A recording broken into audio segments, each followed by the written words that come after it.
100 days build house swimming pool. Ramnagar नाम के गांव में पटवारी नाम का व्यक्ति एक स्विमिंग पूल चलाता था।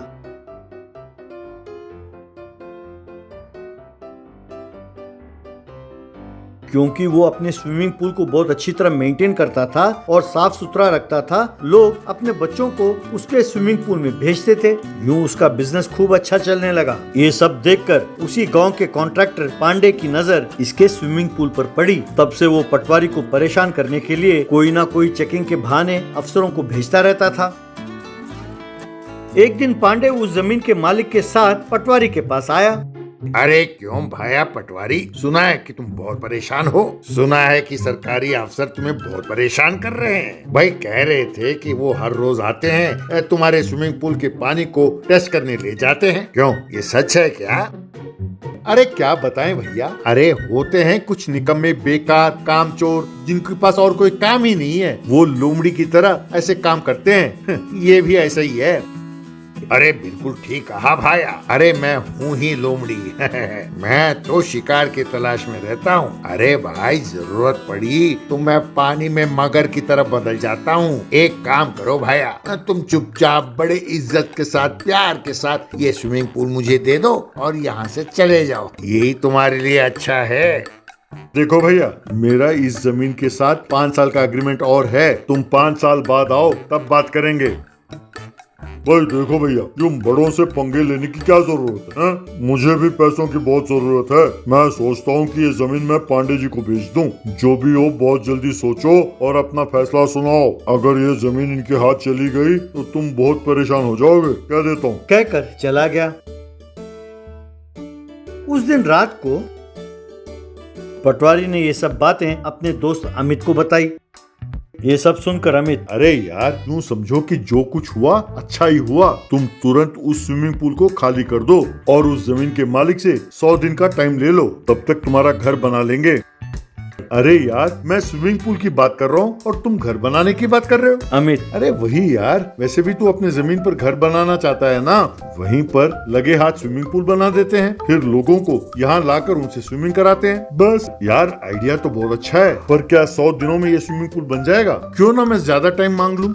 अरे कोई जरूरत नहीं है यार, 100 डेज में मैं तुम्हें घर और स्विमिंग पूल बनाकर दे दूंगा। तुम ये सब मुझ पर छोड़ दो। तब पटवारी जमीन के मालिक के पास गया और उससे 100 दिन की मोहलत मांगी। ये बात सुनकर पांडे और उस जमीन का मालिक दोनों बहुत खुश हुए।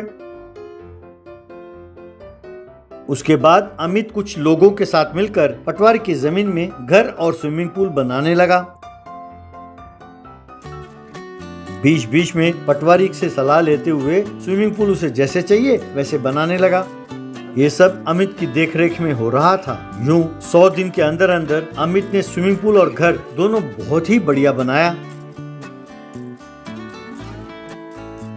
ये देखकर पटवारी बहुत खुश हुआ। उसके बाद पटवारी पुराने स्विमिंग पूल के मालिक के पास जाकर उसके कागजात लौटा दिए।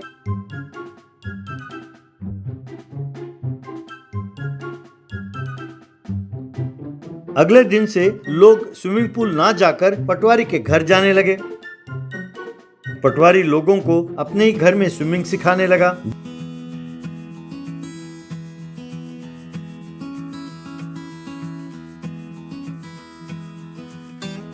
जब पांडे ने देखा कि उसके स्विमिंग पूल के पास कोई नहीं आ रहा, उसने अपने आदमी को भेजा और पता लगाने को कहा कि हो क्या रहा है। उसने लोगों को पटवारी के घर जाकर स्विमिंग करते हुए देखा।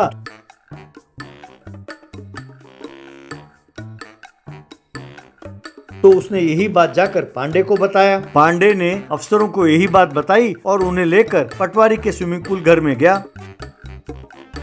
वहाँ पटवारी और अमित बैठे थे। तभी एक अफसर आया वहाँ पर। हेलो मिस्टर, क्या स्विमिंग पूल चलाने का परमिशन है तुम्हारे पास? जरा डॉक्यूमेंट्स दिखाओ, वरना तुम्हारे स्विमिंग पूल को अभी बंद करते हैं। अरे सर, जरा ध्यान से देखिए, ये स्विमिंग पूल नहीं है, ये घर है। और जानते हैं ये सब कौन है? ये सब हमारे रिश्तेदार हैं, यही आसपास रहते हैं। वे सब हर रोज आकर यहाँ तैराकी करते रहते हैं मजे से। वैसे हमारे घर में उनके स्विमिंग करने से हमें तो कोई परेशानी नहीं हो रही। आपको क्यों हो रही है सर? अगर आपको कोई चेकिंग वेकिंग करना ही है तो कमर्शियली स्विमिंग पूल जो चला रहे हैं पांडे जी, आप उनसे जाकर क्यों नहीं पूछते? उनके पास आपको सब कुछ मिलेगा एकदम पक्का। ये बात सुनकर लाचार होकर अफसर वहाँ से चले गए। ये देखकर पटवारी बहुत खुश हुआ। इतना ही नहीं, 100 दिन के अंदर अंदर अपना घर और स्विमिंग पूल बना के देने के लिए उसने अमित का धन्यवाद भी किया।